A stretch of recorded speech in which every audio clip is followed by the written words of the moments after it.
Hi, my name is Ichi and I'm a student at Vanderbilt. I'm really passionate about psychology, so today I wanted to make a follow-up video to my jobs and internships video and talk about how you can find a psychology research internship that best suits you.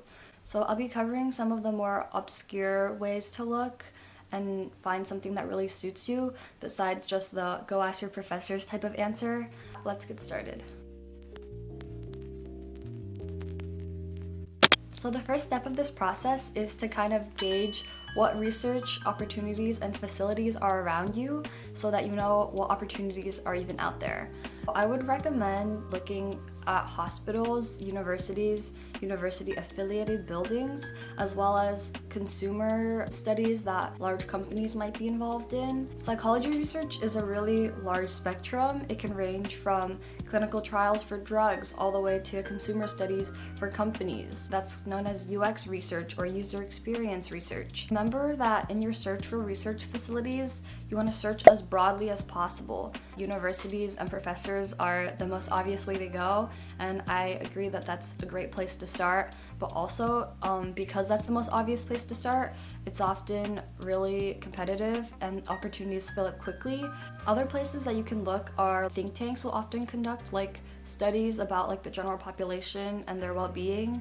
Pew Research Center, for example, is a really big think tank. Hospitals often will have research since a lot of doctors are also engaged with research. My first research internship was with the Children's National Hospital, and they have neuroscience and psychology labs. Since psychology is so people-oriented, wherever the population that you are studying is, that's where researchers probably go to collect data. So even if you don't know specific researchers or labs, it's always a good idea to go ahead and ask if the centers are involved with any research. And you can do this through sending an email, placing a phone call, or even walking in and just asking. So once you've scoped out the area and found like the different types of facilities, universities, and hospitals, you can narrow down on what your interests are.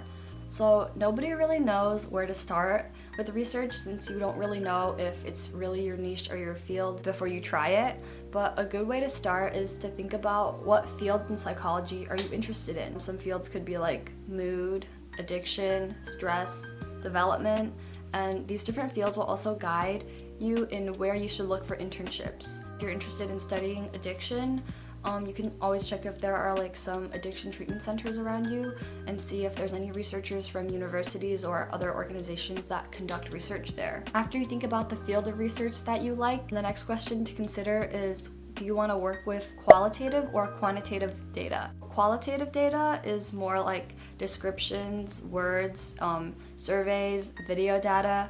These could all be considered qualitative data because it's more, I don't want to say subjective, but it's more based on the human experiences and categorizing those experiences versus quantitative data, which is just numerical data. One example of this could be if you're interested in studying sleep and the quality of life. A qualitative study might ask the participants how they felt about their sleep and then fill out surveys throughout the day of what their mood was, while quantitative data could just look and take measurements on how much sleep a participant got and maybe monitoring the cortisol levels in their blood, which is representation of stress. Even though both of these studies would be conducting the same field of research technically, they're taking very different approaches. The next step is just to be as resourceful as possible when you're actually trying to land a position. When you're applying to research internships, there are like obviously programs that you can apply to,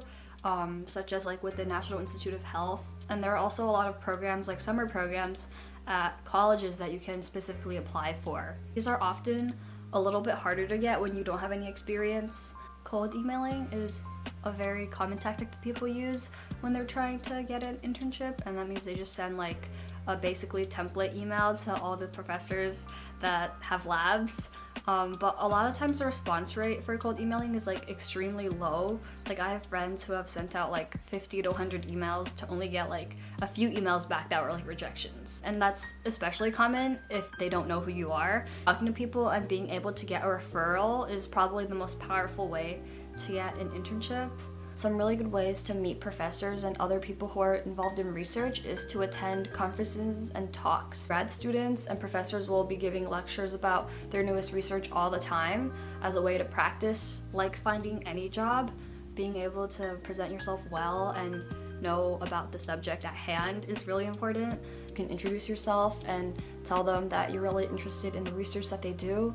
And even if their lab doesn't have an opening, you can just let people know that you're looking for an internship, and there's a good chance that they'll know somebody else. I actually got my first internship by attending a research talk. The researcher was talking about how he does neurodevelopmental research. I just thought it was super interesting, and I just talked to him afterwards and emailed him, and then he was like, oh yeah, like I'm looking for some people in the summer. I think going to talks is one of the best ways to kind of learn about the whole research process. It'll kind of help you decide where you want to fall along the research spectrum. Like if you want to be the person who's actually collecting the data face to face with participants, or do you want to be on the back end of the data, analyzing and seeing the results from the study.